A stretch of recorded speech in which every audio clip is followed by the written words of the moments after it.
രാത്രി നടക്കുമ്പോൾ റോഡ് സൈഡിൽ ഒരു ചാലിന്ന് ഒരു അനക്കം കണ്ടപ്പോൾ നോക്കിയതാട്ടോ. പാമ്പാന്ന് ആദ്യം വിചാരിച്ച്, നോക്കുമ്പോൾ ഒരു പൂമ്പാറ്റ. അവിടെ പുല്ലുകൾക്കിടയിൽ ലോക്കായി പോയതാണെങ്കിൽ ഒന്ന് മാറ്റി വയ്ക്കാമെന്ന് വിചാരിച്ചാണ് നമ്മളതിനെ എടുത്തത്. എടുത്തു കഴിഞ്ഞപ്പോൾ ശരിക്കും ഞെട്ടി. സൈഡിൽ നിന്നൊക്കെ നോക്കിയപ്പോൾ നല്ല കൊമ്പനാണല്ലിയുടെ ലുക്ക്. അങ്ങനെ നമ്മൾ മൂപ്പരനെ വിട്ടയച്ച് നോക്കിയിട്ടാ. പക്ഷെ മൂപ്പർക്ക് പറക്കാൻ പറ്റുന്നുണ്ടായിരുന്നില്ല. കുറച്ച് ദൂരം പറക്കുമ്പോഴേക്കും വീണു പോയിരുന്നു. എന്നാൽ പുറമേ കാണുന്ന രീതിയിലുള്ള പരിക്കുകളൊന്നും പറ്റിയിട്ടുണ്ടായിരുന്നില്ല. പിന്നെ ഞാൻ ഗൂഗിളിനോട് ചോദിച്ചപ്പോഴാണ് പറഞ്ഞത്, ഭൂമിയിൽ ഒരു 2 ആഴ്ച മാത്രം ആയുസുള്ള ഒരു നിശാശലഭമായിരുന്നു അത്. കൊടും വനങ്ങളിൽ ജീവിക്കുന്ന രാത്രികാല സഞ്ചാരികളായ ഇവരെ നാഗശലഭം എന്നാണ് അറിയപ്പെടുന്നത്. ഈ 2 ആഴ്ച നീണ്ടു നിൽക്കുന്ന ജീവിതത്തിൽ ഇവർ ആഹാരം കഴിക്കാറില്ല.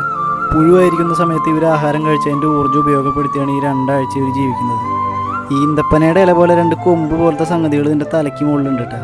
എനിക്ക് ഈ ശലഭം ഒരു അപൂർവ കാഴ്ചയായിരുന്നെങ്കിലും തൻ്റെ ജീവിതത്തിലെ അവസാന നാളിലെ പ്രാണന് വേണ്ടിയുള്ള പെടച്ചിലായിരുന്നു അത്.